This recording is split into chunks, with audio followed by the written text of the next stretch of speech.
आर्यन और मिश्री का राज।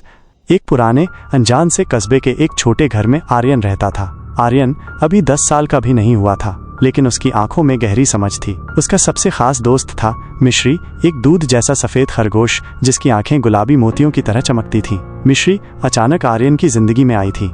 एक अंधेरी रात जब आर्यन ने घर के पीछे अजीब सी आवाज सुनी थी। वहाँ एक कार्टन के डिब्बे में मिश्री ठिठुर रही थी। तब से आर्यन और मिश्री एक राजदार थे।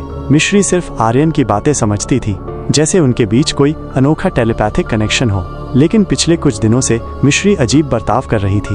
वो अक्सर घर के एक कोने में छुप जाती, अपनी नाक को जमीन पर रगड़ती जैसे कुछ ढूंढ रही हो। रातों को आर्यन ने उसे हल्की सिसकियां भरते सुना था, जो पहले कभी नहीं हुआ था। आर्यन चिंतित था, क्या मिश्री बीमार है? उसने अपनी माँ को बताने की कोशिश की, लेकिन मिश्री तो माँ के आते ही नॉर्मल बर्ताव करने लगती, घास चबाती और आर्यन के पास आकर लेट जाती। आर्यन को लगता था जैसे मिश्री उससे कुछ छुपा रही है।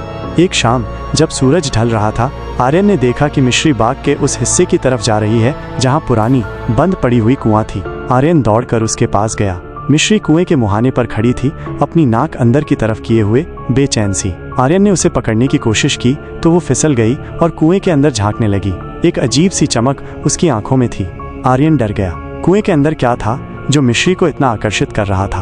क्या मिश्री को कोई खतरा था? उसने कुएं के अंदर झांका, लेकिन अंधेरा इतना गहरा था कि कुछ दिखाई नहीं दिया।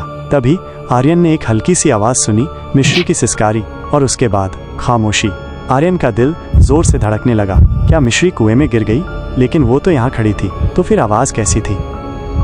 और मिश्री इतनी बेचैन क्यों थी? आर्यन को लगा जैसे मिश्री किसी राज को जानती है, एक ऐसा राज जो उसकी जान भी ले सकता है। अब आर्यन को उस राज का पता लगाना ही होगा, अपनी प्यारी दोस्त मिश्री को बचाने के लिए।